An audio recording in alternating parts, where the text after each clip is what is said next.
हाँ जी, हेलो, क्या हाल चाल है आप लोगों के। आपका फिर से एक बार स्वागत है हमारे इस प्यारे से चैनल पर जिसका नाम है क्रैकिंग एकेडमी, जो आपको एग्जाम में क्रैक करने में बहुत ज्यादा सहायता करेगा। ऑब्वियसली केमिस्ट्री की बात अगर हम करें तो गाइस, हमने क्या क्या पढ़ा है। हमने बहुत कुछ पढ़ा है सर, बस पर बहुत चीजें बहुत ही अधूरी सी है। पता है मेरे को अधूरी सी है। जैसे कि आपने जीओसी भी अधूरी सी पढ़ी है, केमिकल बॉन्ड अधूरी सी नहीं बोलो तो थोड़ा ही अपने पढ़ा है। मतलब उसका अगर 100% तो उसका 1 से 5% हमने लिया है, जीओसी का भी और केमिकल बॉन्डिंग का भी। और क्या, और आपने एट ए ग्लैंस से स्टार्ट किया, तो छोटे छोटे रिएक्शन हमको पढ़ाया आपने। आज क्या करेंगे सर, आपने कंटेंट्स तो ऑलमोस्ट पूरा कंप्लीट कर दिया, पर सर आज क्या करेंगे। सर आज हम करेंगे रिएक्शन मैकेनिज्म। बहुत दिल में बेचैनी हो रही होगी ना कि यार केमिस्ट्री का सबसे महत्वपूर्ण एक टॉपिक जिसका नाम है रिएक्शन मैकेनिज्म, पर सर आपने तो जीओसी पूरा नहीं पढ़ा है। स्टीरियो की क्या बात, देखिए आपको थोड़ा बहुत उसका नॉलेज हुआ होगा, इसीलिए मैं यहाँ पर पढ़ा रहा हूँ और यहाँ पर जाते जाते मैं थोड़ा बहुत बोल दूंगा, ठीक है ना। चलिए आज हम तो फिर स्टार्ट करेंगे क्या। और जो भी चैनल पे नए हैं तो प्लीज दबा के लाइक शेयर ठोक दीजिए, मका तेरी कसम, लाइक शेयर ठोके और सब्सक्राइब भी ठोके।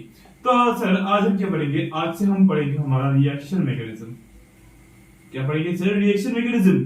आज इसका क्या सर, आज है इसका लेक्चर 1। Oh my God. तो सर आज क्या पढ़ेंगे, आज मैं आपको पढ़ाऊंगा कुछ चीजें, उससे पहले कुछ बेसिक सी चीजें जिसको रिएक्शन मैकेनिज्म में घुसने से पहले जो सब चीजें चाहिए। अच्छा, रिएक्शन मैकेनिज्म में हम क्या पढ़ेंगे, देखिए हम पढ़ेंगे एसिड रिएक्शंस, हम पढ़ेंगे एलिमिनेशन रिएक्शंस। एडिशन को हम यहाँ पर नहीं कवर करेंगे और जो भी है वो अभी यहाँ पर नहीं कवर करेंगे। हम यहाँ पर मेनली एसिड और एलिमिनेशन करेंगे। और एसिड में क्या है सर, SN1 है, SN2 है, SNI है। सर इसमें क्या करेंगे, और यहाँ पर MgP भी है, ठीक है, नेबरिंग टू पार्टिसिपेशन। यहाँ हम E1 करेंगे, E2 करेंगे और E1C भी करेंगे। पायरोलिटिक सीन एलिमिनेशन करेंगे और बहुत कुछ है, बहुत कुछ है, वो सभी करेंगे, ठीक है। मैं बस सार बोल दे रहा हूँ कि कुछ बेसिक चीजें हैं जहां जिसको मैंने यहाँ बोल दी, ये सब हमें करना है। उससे पायरोलिटिक सीन एलिमिनेशन करेंगे, हम हॉफमैन एलिमिनेशन करेंगे और बहुत कुछ है, वो सब कुछ हम करेंगे, ठीक है।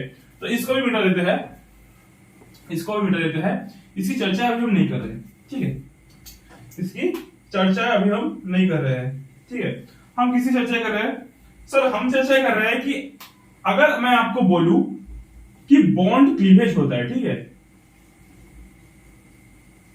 क्लीवेज। अब बॉन्ड क्लीवेज का मतलब क्या है सर, क्लीवेज का मतलब टूटना, बॉन्ड क्लीवेज का मतलब क्या है सर, बॉन्ड टूटना। अब ये कितने प्रकार होते हैं सर, ये होते हैं 2 प्रकार के। एक होता है सर, मान लीजिए ये एक बॉन्ड है, इसमें 2 इलेक्ट्रॉन्स है, ठीक है। अब इधर एक एटम है, इधर एक एटम है, क्लियर है ना। अब ये जो 2 इलेक्ट्रॉन्स है, एक इलेक्ट्रॉन इस एटम के ऊपर और एक इलेक्ट्रॉन इस एटम के ऊपर आ गया, तो फिर क्या होता है, मैं बोलना चाह रहा हूं कि अगर ए भी एक बॉन्ड है, यहाँ पर 2 इलेक्ट्रॉन है, अगर ऐसे अगर बॉन्ड क्लीवेज हुआ तो अल्टीमेटली होगा A radical plus B radical form होगा, ठीक है ना। तो इसको हम क्या बोलेंगे सर, इसको हम बोलेंगे होमोलाइटिक क्लीवेज। होमो का मतलब एक जैसा, यहाँ पर एक जैसा एनवायरमेंट हो रहा है, इसलिए हम इसको बोल रहे हैं होमोलाइटिक क्लीवेज। अगर यही चीज ऐसा होता कि आइदर अगर मान लीजिए कि बी ज्यादा इलेक्ट्रोनेगेटिव है, इसमें का टूट गया तो क्या होगा सर, ए प्लस प्लस बी माइनस होगा। ये क्या होता है सर, ये होता है हेट्रोलाइटिक क्लीवेज, क्लियर है ना। तो सर होमोलाइटिक क्लीवेज में क्या होता है सर, होमोलाइटिक क्लीवेज में होता है सिंगल हेडेड एरो, क्लियर है ना। होमोलाइटिक क्लीवेज में क्या होता है कि आपका ऐसे होता है, और हेट्रोलाइटिक क्लीवेज में डबल हेडेड एरो होता है, ऐसे होता है, क्लियर है ना, क्लियर है ना। अच्छा, अब बात करते हैं कि यहां पर जो ड्राइविंग फोर्स है वो किसके कारण होता है, वो होता है E माइनस डेंसिटी के डिफरेंस के कारण, ठीक है ना, क्लियर है ना। ये होता है E माइनस डेंसिटी के डिफरेंस के कारण इसका प्रोमोशन होता है। और यहां पर क्या होता है, यहां पर हम अगर हीट दे या फिर लाइट दे तो यहां पर होमोलाइटिक क्लीवेज हो जाता है, क्लियर है। ये बहुत ही बेसिक चीजें है, तो इसके बारे में चर्चा हम नहीं कर रहे, ठीक है। मतलब बस मैं बोल रहा था कैसे बॉन्ड का ब्रेकिंग होता है, ये आपको जान लेना चाहिए। अब कैसे कौन प्रोमोट करता है ये भी आपको जान लेना चाहिए, ठीक है ना। चलिए बहुत बढ़िया।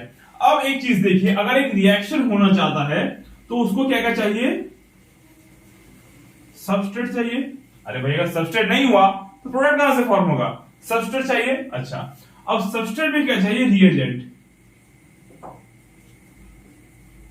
चाहिए, चाहिए। अब और क्या चाहिए, अब और चाहिए सॉल्वेंट।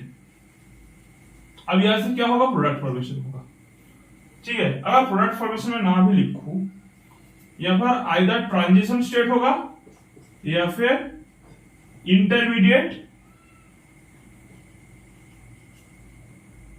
फॉर्मेशन होगा, वहां से क्या होगा प्रोडक्ट। ठीक है। अब सर ये सब बलाय क्या है? देखिए सबस्ट्रेट को तो आपको पता है, जिसको हम रिएक्टेंट भी बोलते हैं। प्रोडक्ट आपको पता है जो आपको मिलता है। अब बाकी जो झमेला है वो इसके अंदर है। इसी को हम आज के लेक्चर में थोड़ा बहुत कंप्लीट करेंगे और एक और लेक्चर में इसका पूरा सार निकाल देंगे। ठीक है। अच्छा, अब रिएजेंट क्या है कि सर रिएजेंट जो होता है वो न्यूक्लियोफाइल हो सकता है या फिर इलेक्ट्रोफाइल हो सकता है। चीजों को समझिए। सॉल्वेंट की चर्चा हम करेंगे। अच्छा, अभी इंटरमीडिएट क्या होता है सर? ट्रांजिशन के बाद में आएंगे। इंटरमीडिएट क्या होता है? आपका कार्बोकैटायन हो सकता है, कार्बो एनायन हो सकता है, आपका हो सकता है रेडिकल जो भी हमने लिखा था, आपका बेंजाइन हो सकता है, नाइट्रीन हो सकता है, कार्बिन भी हो सकता है।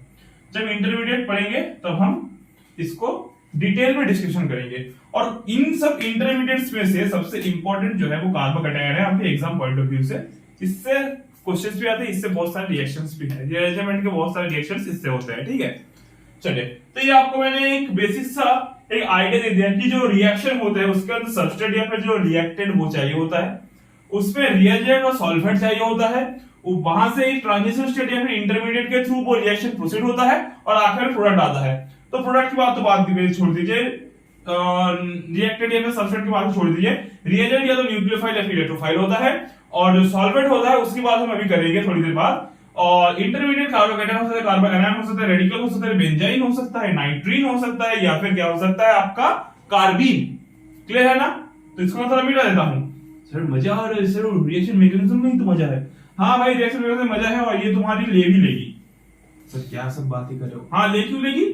क्योंकि यहाँ से क्वेश्चन आते हैं, वहां से नेगेटिव होने के चांसेस बहुत है। बहुत बारीकी से, बहुत दिमाग लगा के ये सब क्वेश्चन को आपको सॉल्व करना है। ठीक है ना? बहुत ही बारीकी से, बहुत ही दिमाग लगा के आपको क्वेश्चंस को सॉल्व करना होगा।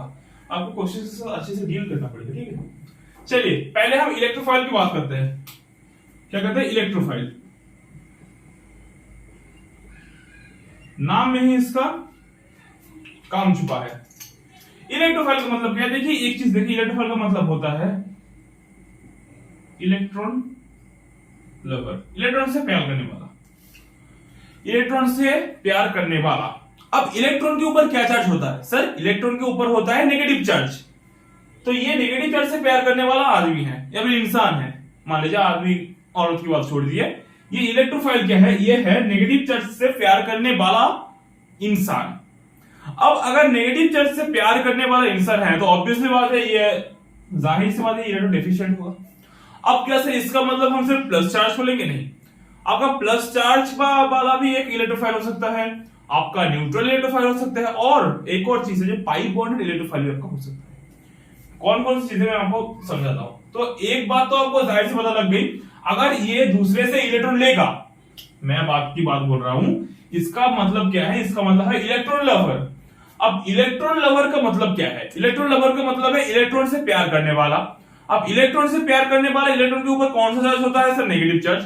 अब नेगेटिव चार्ज से प्यार करने वाला मतलब ये दूसरों से लेगा, मतलब ये है डेफिशिएंट स्पीसीज, ये है इलेक्ट्रॉन डेफिशिएंट स्पीसीज। अब ये दूसरों से लेगा, इसका मतलब क्या है सर? अगर ये दूसरों से लेगा तो इसका जाहिर सा मतलब यह है कि ये दूसरों को ऑक्सीडाइज करेगा। अरे क्लियर बात समझो, जो दूसरों से लेता है एजेंट का काम क्या होता है? यह है एक ऑक्सीडाइजिंग एजेंट। अब मान लो जो रॉ एजेंट्स होते हैं, रॉ एजेंट्स किसके लिए काम करते हैं? अपने देश के लिए, इंडिया के लिए काम करते हैं, खुद के लिए काम नहीं करते ना। क्लियर है ना? और एक और चीज मैं यही पर बोलता हूं, जो पोटेंशियल होता है, आपके अंदर पोटेंशियल है कि आप ये एग्जाम फोड़ सकते हो, इसका मतलब आपके अंदर है। मैंने क्या बोला? आपके अंदर पोटेंशियल है कि आप इस एग्जाम को फोड़ सकते हो, इसका मतलब पोटेंशियल आपके अंदर है, आप दूसरों को नहीं दे रहे हो। पर जो एजेंट है ना, जैसे हम हैं, हम आपको पढ़ा रहे हैं, इसके लिए आप एग्जाम क्रैक कर रहे हो, मतलब हम आपके लिए पढ़ा रहे हैं, मतलब हम आपके लिए काम कर रहे हैं। ठीक है ना? वैसे ही रॉ एजेंट्स इंडिया के लिए काम करते हैं। वैसे ये जो एजेंट है, ये जो इलेक्ट्रोफाइल है, ये दूसरों से इलेक्ट्रॉन लेता है, मतलब ये दूसरे को ऑक्सीडाइज करवाता है, इसका मतलब खुद वो क्या होता है, रिड्यूस्ड होता है। इसका मतलब ये क्या है सर, ये है एक ऑक्सीडाइजिंग एजेंट।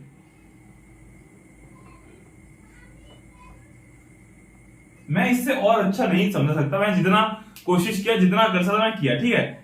यही आपको समझना पड़ेगा, ये है एक ऑक्सीडाइजिंग एजेंट, क्लियर है ना। और ये क्या है सर, अगर कोई चीज इलेक्ट्रॉन डेफिशिएंट हो तो दूसरे से लोन पे ले सकती है वो, और अगर दूसरे से लोन पे ले सकती है तो उसको हम बोलते हैं लुईस एसिड, ठीक है। उसको हम क्या बोलते हैं, लुईस एसिड। इसका मतलब ये लुईस एसिड भी है, क्लियर बात। तो दो चीजें पता चली कि इलेक्ट्रोफाइल जो है वो क्या है, ऑक्सीडाइजिंग एजेंट है, और इलेक्ट्रोफाइल जो है वो क्या है, लुईस एसिड है। क्लियर है ना बात क्लियर है एकदम। चलिए अब हम इसकी टाइप्स को देखते हैं, ठीक है ना। ये देख ले सब लोगों ने, तो इलेक्ट्रोफाइल क्या है, ऑक्सीडाइजिंग एजेंट है, और क्या है, और ये है एक लुईस एसिड। क्लियर है ना। चलिए बहुत बढ़िया, बहुत ही बढ़िया। अच्छा अब ये कौन से टाइप्स होते हैं, ये देखिए, ये पॉजिटिवली चार्ज भी हो सकती है। पॉजिटिवली चार्ज कौन कौन से, मान लीजिए आपका NO2 प्लस आ गया, क्लियर है ना।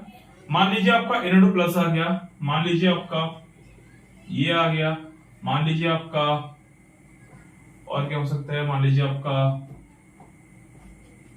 CH3 प्लस आ गया, और इनसे आप खुद भी बना सकते हैं, ठीक है। ये सब आपके है पॉजिटिवली चार्ज इलेक्ट्रोफाइल्स, क्लियर है।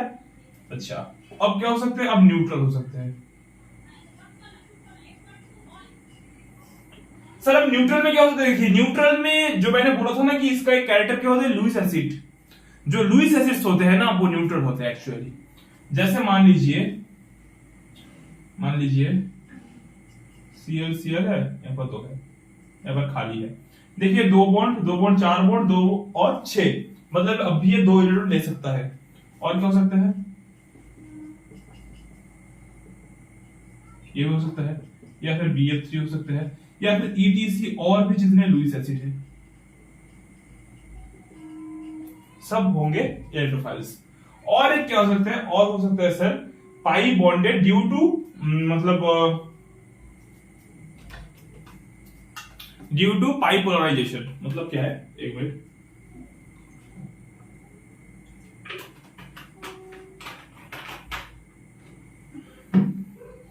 मतलब ये है कि कुछ ऐसे भी है जो, मान लीजिए ये है, ठीक है। अब ये बॉन्ड क्या करेगा, एक सेकंड,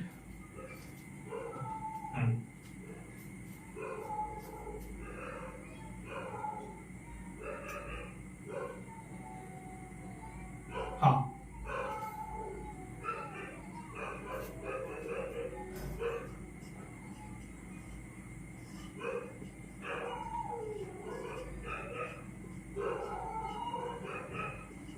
ऐसा भी हो सकता है। या फिर इसको अगर छोड़ दे तो जो CO2 होता है ना, CH2, ये सब इस कैटेगरी में पड़ते हैं, ठीक है। ये जो O+C+S है ना, मतलब O है ना, यहां से क्या होता है, इलेक्ट्रोफाइल पे जाता है, तो ये O+C बॉन्ड O इधर ही जुड़ सकता है और इधर भी जुड़ सकता है। तो ये सब कुछ चीज है जहां पर आप क्या कर सकते हैं कि इलेक्ट्रोफाइल्स को लेकर हम चर्चा कर सकते हैं। तो यहाँ पर हमने बहुत सारे इलेक्ट्रोफाइल्स देखे, जो ड्यू टू पाई बॉन्ड की वजह से जो इलेक्ट्रोफाइल्स होते हैं, तो उसको भी हमने देखा, ठीक है। ड्यू टू पाई बॉन्ड की वजह से जो इलेक्ट्रोफाइल्स होते हैं उनको भी हमने देखा, ठीक है। तो वहां पर क्या हो सकता है कि सर CO2 हो सकता है, CH2 हो सकता है, SO3 भी हो सकता है आपका, क्लियर है ना। चलिए बहुत ही बढ़िया।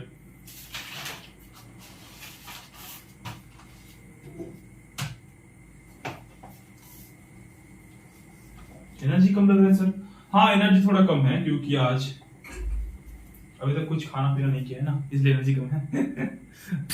चले कोई ना। चलिए इस लेक्चर में हम थोड़ा और ज्यादा लॉन्ग नहीं करेंगे, नेक्स्ट लेक्चर में हम न्यूक्लियोफाइल्स के बारे में चर्चा करेंगे। तो आज तक यहाँ तक आपका लेक्चर यही पर था, हमारा पहला लेक्चर जो है रिएक्शन मैकेनिज्म के ऊपर। नेक्स्ट लेक्चर में हम आएंगे न्यूक्लियोफाइल्स को लेकर और बहुत सारी चर्चाएं भी हम करेंगे न्यूक्लियोफाइल्स को लेकर। और तब तक के लिए बने रहिए, पढ़ते रहिए, जीत रहिए और देखते रहिए क्रैकिंग एकेडमी।